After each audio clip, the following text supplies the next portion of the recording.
नमस्कार दोस्तों, कैसे हैं आप लोग। उम्मीद करता हूं आप लोग बहुत स्वस्थ होंगे। चलिए, मेरे चैनल में एक बार फिर से आप लोगों का स्वागत है। दोस्तों, मैंने पिछली वीडियो में आप लोगों को बताया था कि किस तरीके से बाबर ने अपने प्रशासन व्यवस्था को भारत में मेंटेन किया और उसका स्वरूप क्या था। इसका मैंने पार्ट 1 रिलीज़ किया था।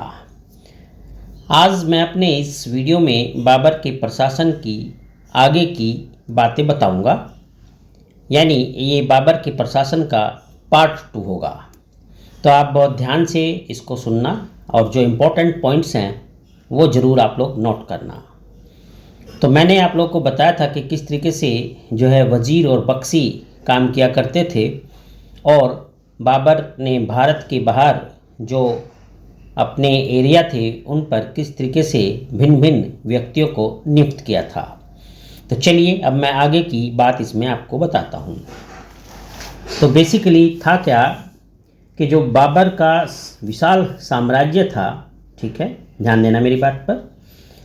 बाबर का विशाल साम्राज्य का जो प्रशासन था वो मुग़लों और गैर मुग़लों, ठीक है, मुग़लों और गैर मुग़लों की सहायता से ही संपन्न होता था। यानी इसमें सारे मुग़ल ही नहीं होते थे, गैर मुग़ल का भी सहायता ली जाती थी।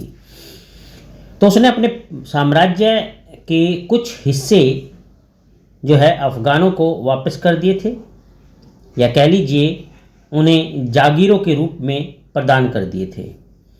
कन्नौज के पूर्व में जौनपुर को छोड़कर समस्त जितने भी प्रदेश थे, ठीक है, वहाँ किसी अमीर को जागीर नहीं दी। मेरी बात पे ध्यान देना। कन्नौज के पूर्व में जौनपुर को छोड़कर, सिर्फ जौनपुर ही को ही छोड़ना है, जौनपुर को छोड़कर जो समस्त प्रदेश थे, ठीक है, वहाँ किसी को भी जागीर प्रदान नहीं की, क्योंकि इस क्षेत्र में उसकी स्थिति दुर्बल थी। ये ध्यान देने वाली बात है। तो इस प्रकार कन्नौज से बिहार तक के प्रदेशों की जो शासन व्यवस्था थी वो अफ़गान वज़हदारों को प्रदान की गई, जिन्होंने बाबर की अधीनता स्वीकार कर ली थी। मेरी बात पे ध्यान देना। वज़हदार क्या होते हैं? देखो, वज़हदार वे लोग कहलाते थे जिन्हें एक निश्चित प्रदेश का भू राजस्व प्रदान किया गया था। मेरी बात समझ में आई आप लोगों को? वज़हदार का मतलब क्या है? वज़हदार वे लोग होते थे जिन्हें एक निश्चित प्रदेश का भू राजस्व प्रदान किया जाता था और इससे जो धनराशि प्राप्त होती थी उस धनराशि को वे अपने परिवार और अपने सैनिकों पर खर्च किया करते थे। बाबर के साम्राज्य में कुछ ऐसे प्रदेश भी होते थे जिनका प्रशासनिक उत्तरदायित्व उसके स्थानीय सरदारों को प्रदान किया गया था। ठीक है, इन बातों को आप जो है नोट करते रहना।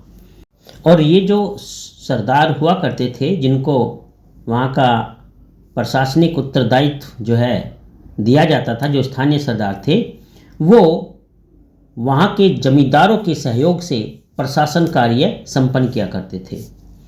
और इसका कारण यह था कि सरदार अपने क्षेत्रों में बहुत शक्तिशाली हो गए थे और उसके अमीर उन प्रदेशों में नहीं जाना चाहते थे।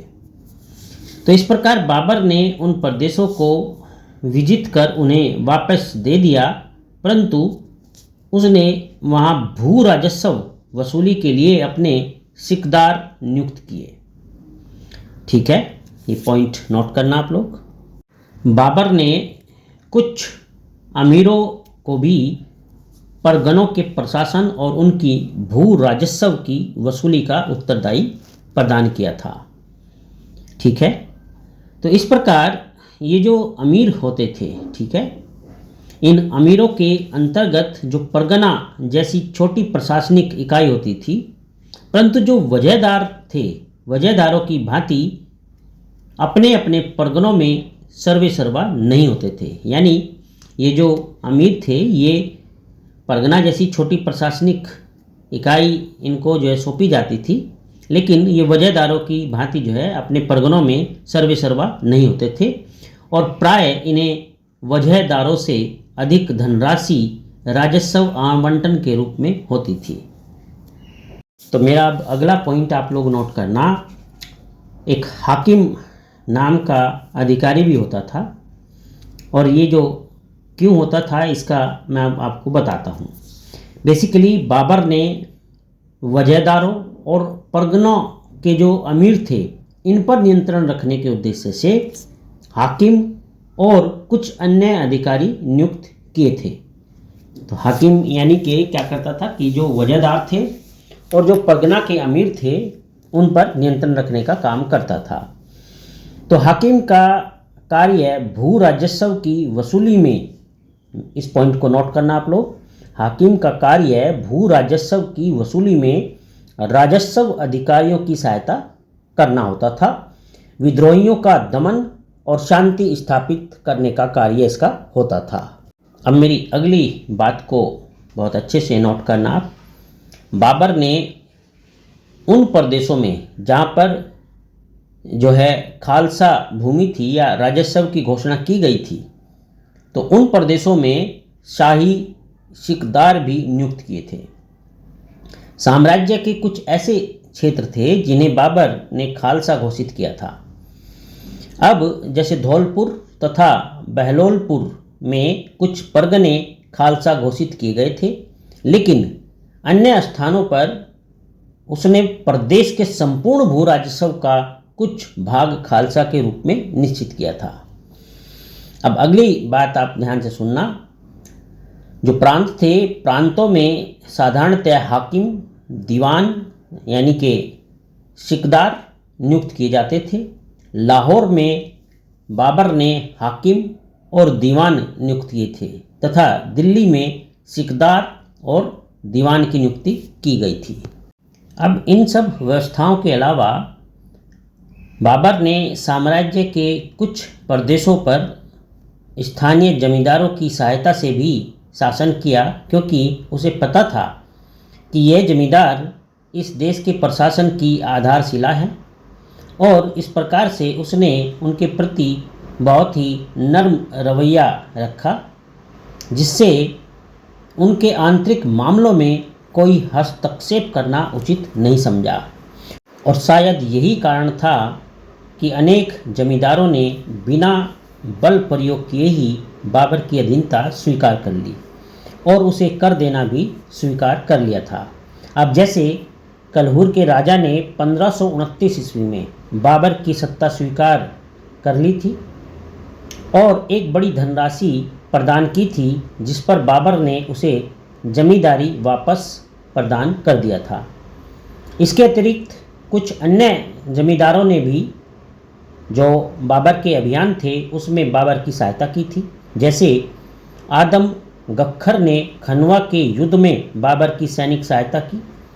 इसी प्रकार वीर सिंह देव ने बाबर को सूचना दी थी जब सुल्तान इब्राहिम लोदी बिहार में प्रवेश किया था।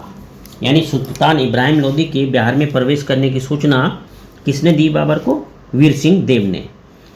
तो इस प्रकार से जो भीमभर के राजा थे, भीमभर के राजा ने भी बाबर को अपना समर्थन प्रदान किया और इससे प्रसन्न होकर बाबर ने उसकी जमींदारी में कोई भी हस्तक्षेप नहीं किया था।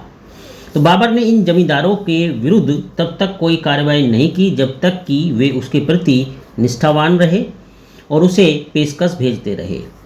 तो इस प्रकार सैनिक सहायता भी बाबर को यहाँ से मिलती रही। परंतु विद्रोही जमींदारों के विरुद्ध बाबर की जो नीति थी वो बहुत ही दमनकारी थी और उसने इन विद्रोही जमींदारों के विरुद्ध अपनी इस दमनकारी नीति का प्रयोग करने में जरा सा भी संकोच नहीं किया। तो दोस्तों, ये थी बाबर की प्रशासन की पार्ट 2। मैं अपनी अगली वीडियो में आप लोगों को बताऊंगा कि बाबर के प्रशासन की क्या खामियां थी और इसकी जो आलोचना हुई वो किस प्रकार से हुई। तो आप थोड़ा सा बस धैर्य रखना, अपनी अगली वीडियो बहुत जल्द मैं आप लोगों को प्रदान करूंगा। तब तक अपना ध्यान रखना। आपका दिन शुभ हो। मुझसे जुड़े रहने के लिए आपका बहुत बहुत शुक्रिया। अगर चैनल सब्सक्राइब नहीं किया तो एक बार ज़रूर कर लीजिएगा, लाइक कीजिएगा, सब्सक्राइब कीजिएगा। आपका दिन शुभ हो। आपका धन्यवाद।